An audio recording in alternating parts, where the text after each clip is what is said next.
Olá, hoje é quarta-feira, 14 de abril. O Senado Notícias está no ar. A necessidade de proibir o reajuste anual dos medicamentos durante a emergência em saúde pública provocada pela pandemia da Covid-19 foi o tema da sessão de debates no plenário do Senado nesta quarta pela manhã. A medida é prevista em projeto de lei em exame pelos senadores. Os preços dos medicamentos vendidos no Brasil seguem um marco legal que vem de 2003. Ele estabelece preços máximos a serem cobrados de cada remédio.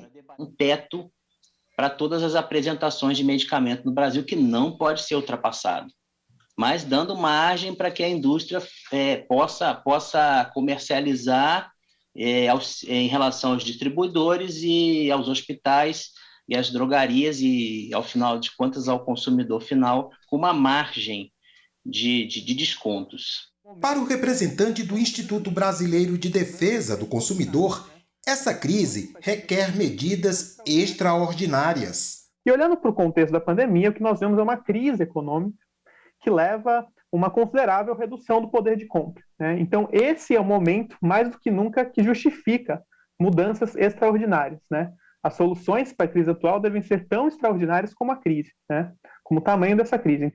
Os medicamentos vendidos entre nós têm um teto alto?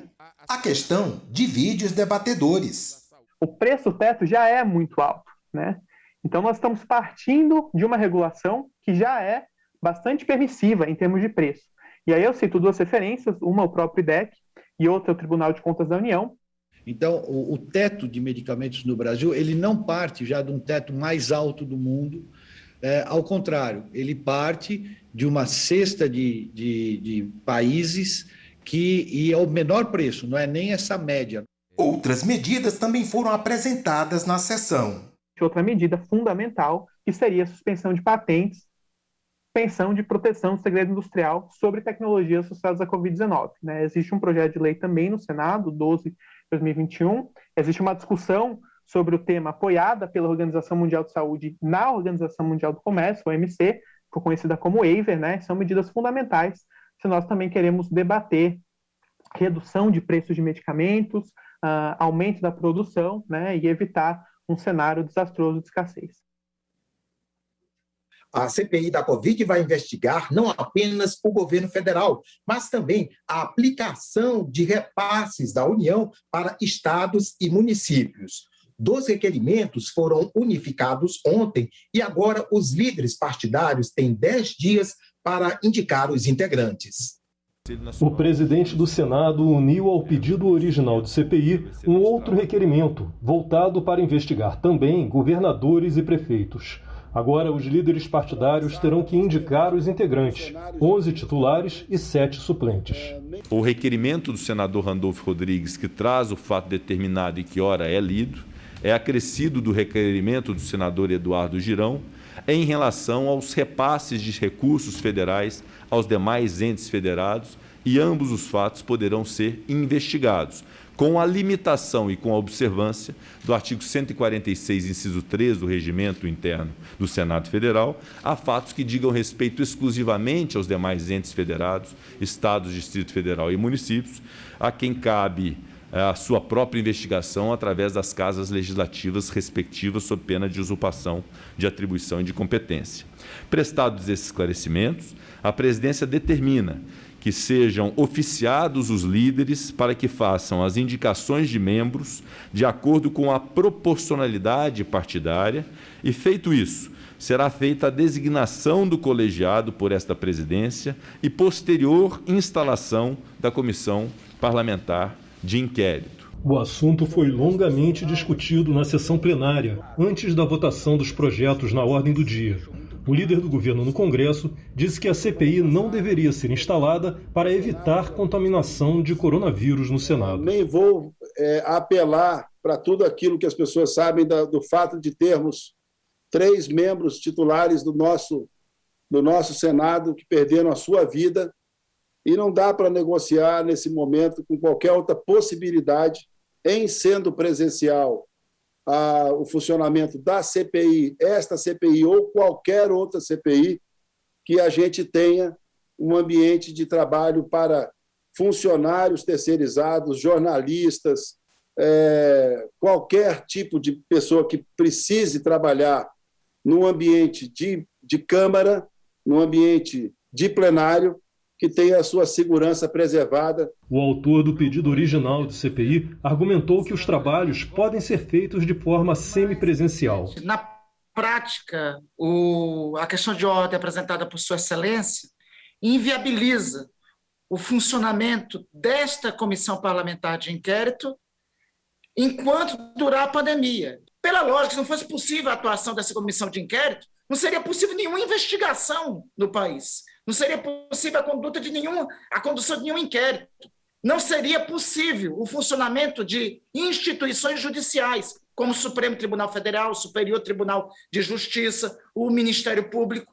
E essas instituições funcionam adequadamente pela via remota. Eduardo Girão foi o autor do outro requerimento de CPI, investigando também governadores e prefeitos. Já queria agradecer aos 45 senadores e senadoras que assinaram o nosso requerimento para uma CPI independente, uma CPI ampla, que abranja a União e as verbas federais destinadas para estados e municípios. Esse é um desejo que a população brasileira tem, legítimo, se mobilizou durante o final de semana, e eu agradeço aqui aos colegas senadores, a maioria do Senado, são 45 senadores. A ideia de investigar os gestores de estados e municípios recebeu apoio do líder do governo no Senado. Mas é fundamental, senhor presidente, que a comissão a ser instalada por decisão do Supremo Tribunal Federal possa investigar os atos praticados por agentes políticos e administrativos, não apenas da União, mas também dos estados, do Distrito Federal e dos municípios, naquilo que diz respeito à gestão de recursos públicos de origem federal. Outro senador disse que somente o primeiro requerimento de CPI seria suficiente, pois também alcançará prefeitos e governadores. É natural que, por desdobramento lógico, a apuração de responsabilidades na seara federal chegue às searas estadual e municipal. Não há como fugir disso. Existem precedentes inúmeros nas casas legislativas e assim certamente será. Os partidos e os blocos partidários já começaram a indicar representantes para a CPI da Covid. A comissão será formada por 11 senadores titulares e 7 suplentes.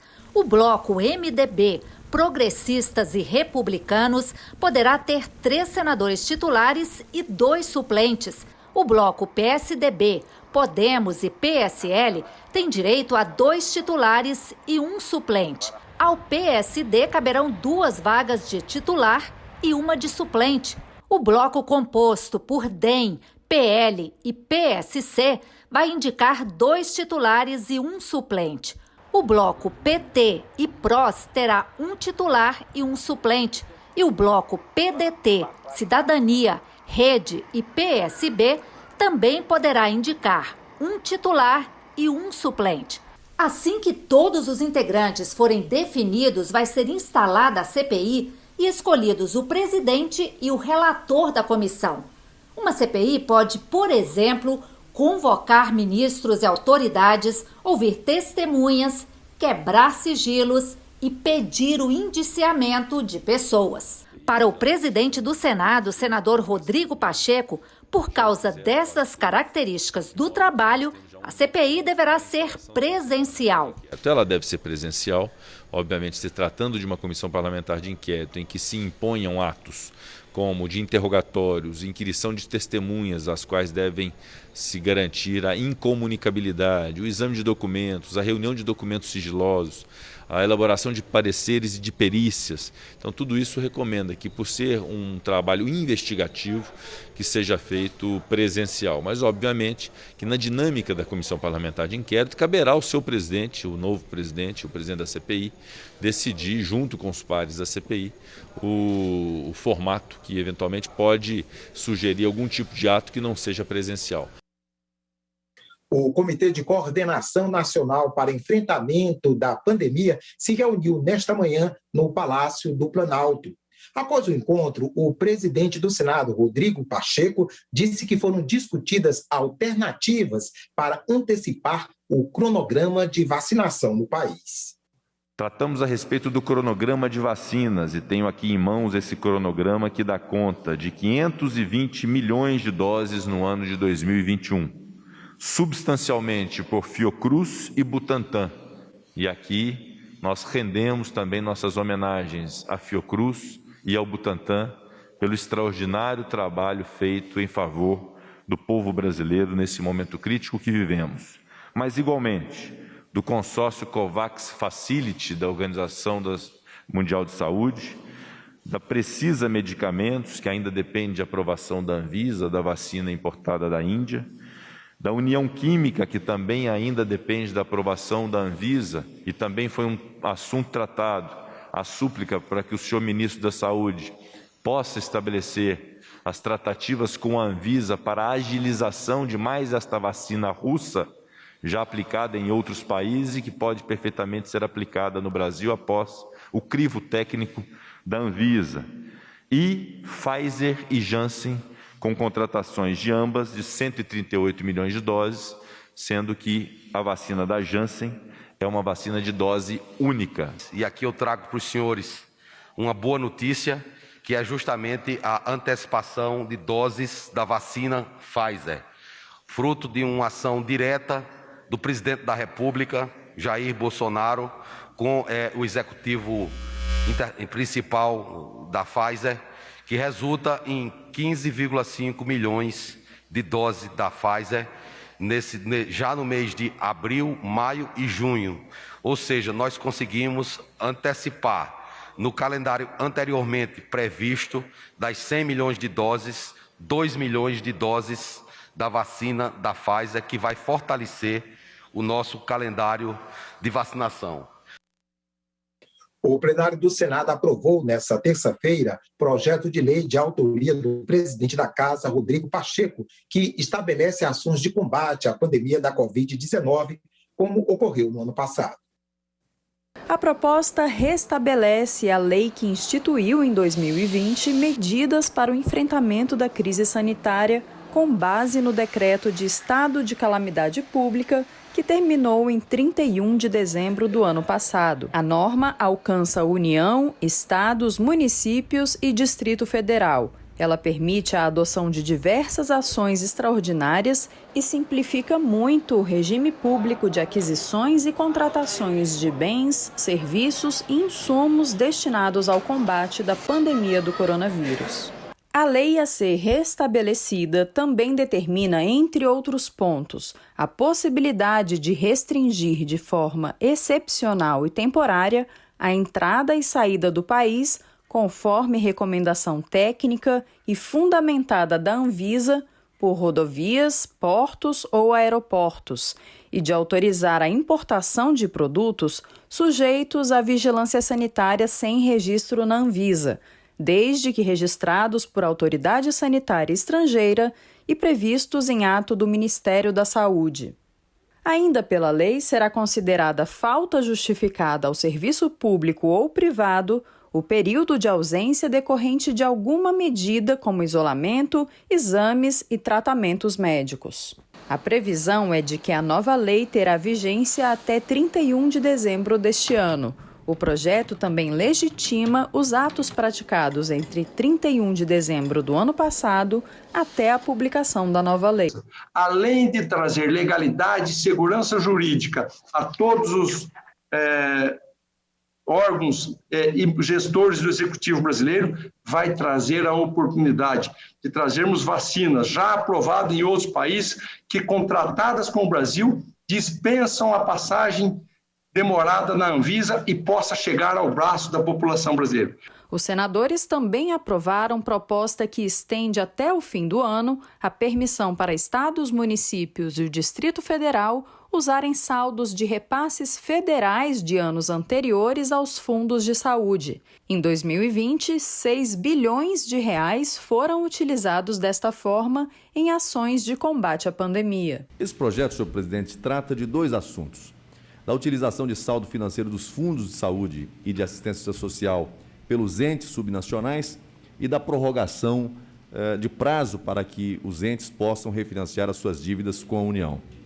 Lá na Câmara dos Deputados, 2 emendas foram aprovadas. A primeira é meramente redacional, que altera o parágrafo 8º do artigo 12A da Lei Complementar 156 de 2016. Já a segunda prorroga para 30 de junho de 2022 o prazo de celebração de contratos de refinanciamento entre a União e os estados relativos a valores inadimplidos. Eu me manifesto a favor de aceitarmos o texto que, em bom tempo, a Câmara nos devolve para fazer justiça e permitir a regularização da situação financeira, econômica e fiscal de todas as unidades federadas, especialmente as mencionadas. No início da semana, a ministra do Supremo Tribunal Federal, Rosa Weber, suspendeu trechos dos 4 decretos sobre posse e porte de armas editados pelo presidente Jair Bolsonaro. A decisão individual repercutiu entre os senadores. Em uma rede social, o senador Paulo Paim já tinha feito uma publicação sobre os decretos assinados pelo presidente Jair Bolsonaro.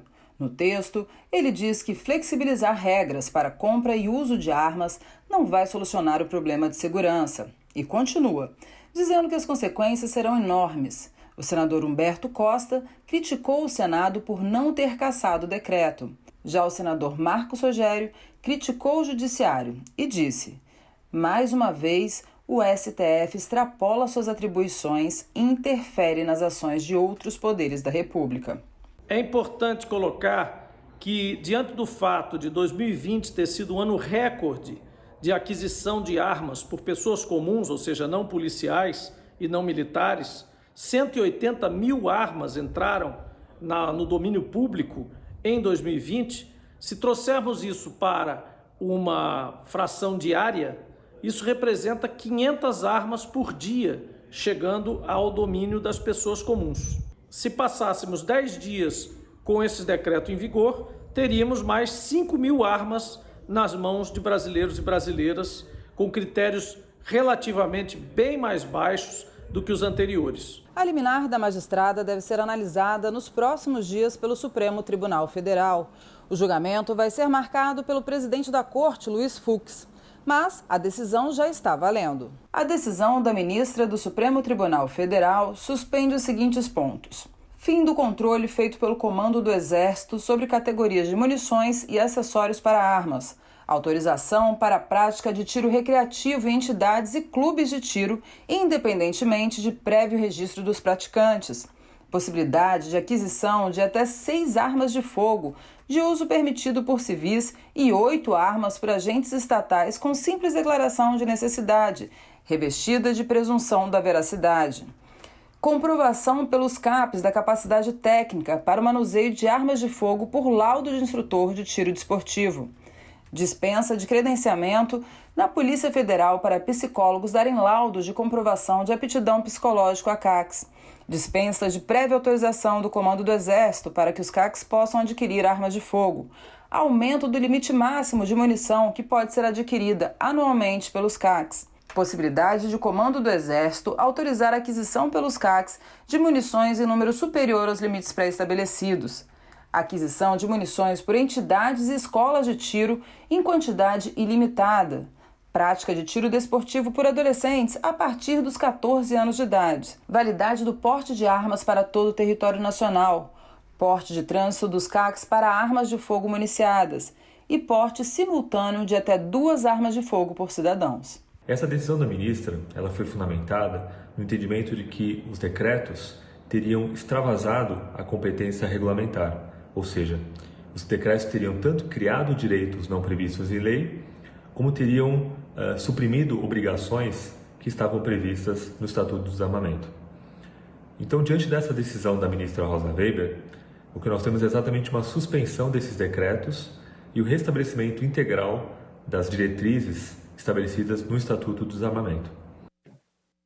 Economistas e consultores apontam saídas para resolver o impasse sobre o orçamento de 2021, enquanto o governo e Congresso tentam um acordo para ajustar as contas que não fecham. O presidente da República tem até o dia 22 de abril para sancionar ou vetar o orçamento de 2021. Aprovado em março deste ano, a Lei Orçamentária Anual de 2021 foi considerada inaplicável pelo Ministério da Economia e por especialistas. A peça orçamentária previu despesas menores do que as necessárias para cobrir as despesas obrigatórias deste ano. Segundo a instituição fiscal independente, faltam quase 32 bilhões de reais para fechar a conta. Foram subestimados, por exemplo, gastos com o pagamento da Previdência, abono salarial e seguro-desemprego, e elevados os valores destinados às emendas parlamentares. O impasse no orçamento de 2021 tem a ver com as chamadas subestimativas para despesas que são obrigatórias e o aumento das despesas discricionárias. Se essas despesas discricionárias mais elevadas se confirmarem, não forem reduzidas, considerando-se as projeções mais realistas para o grupo das despesas mandatórias, obrigatórias, isso significaria ter uma necessidade de corte de 31,9 bilhões de reais para que o teto de gastos, uma regra constitucional, pudesse ser cumprido. O texto aprovado foi baseado também em valores defasados, como o do salário mínimo, que aumentou R$ 33, além de uma previsão de compensação menor para a desoneração da folha de pagamentos, estimada em 3,7 bilhões, mas que deve ultrapassar 9 bilhões de reais. Com o orçamento fora da realidade, a expectativa é de que não será possível cumprir o teto de gastos. Segundo técnicos do governo, se o presidente sancionar o texto dessa forma, poderia cometer crime de responsabilidade. Para a consultoria de orçamento do Senado, a simples sanção não caracteriza crime. O presidente tem opções, tem alternativas legais de correção do orçamento. Então, ainda que tenhamos uma situação de previsão de estouro de teto de gastos, prejuízo às funções mais básicas de funcionamento dos órgãos, a sanção em si para a consultoria ela não implica em uma infração que leve o presidente a responder por crime de responsabilidade. O relator do orçamento, o senador Márcio Bittar, afirmou que todo o texto foi negociado junto com a equipe econômica do governo e sugeriu o corte de 10 bilhões nas emendas do relator. Mas, mesmo assim, a conta não fecha. A saída está em se decretar a continuidade do estado de calamidade, tá certo? E dessa maneira o governo poderia continuar autorizando as despesas por meio de créditos adicionais. Mas tenhamos claro que isso é sempre uma solução paliativa. Entre as soluções apontadas pelos especialistas estão a sanção com vetos parciais pelo presidente da República ou a sanção completa do texto, acompanhada de um projeto de lei específico para fazer os ajustes necessários ao orçamento. Essa solução pode passar por vários caminhos, inclusive o próprio relator geral indicou a possibilidade de retirar 10 bilhões de emendas de relator geral que foram incluídas, mas vai ser preciso um arranjo mais complexo para resolver essa questão, que envolve a suplementação das despesas que foram subestimadas e o corte de despesas discricionárias. E logo mais, às 16h, o plenário do Senado faz sessão deliberativa. Entre os itens da pauta está o projeto de lei que cria o programa de auxílio a restaurantes, bares e lanchonetes em razão da pandemia do coronavírus. Nós ficamos por aqui. Para rever as reportagens desta edição, acesse nossa página na internet, senado.leg.br/tv. Obrigado pela companhia e até a próxima.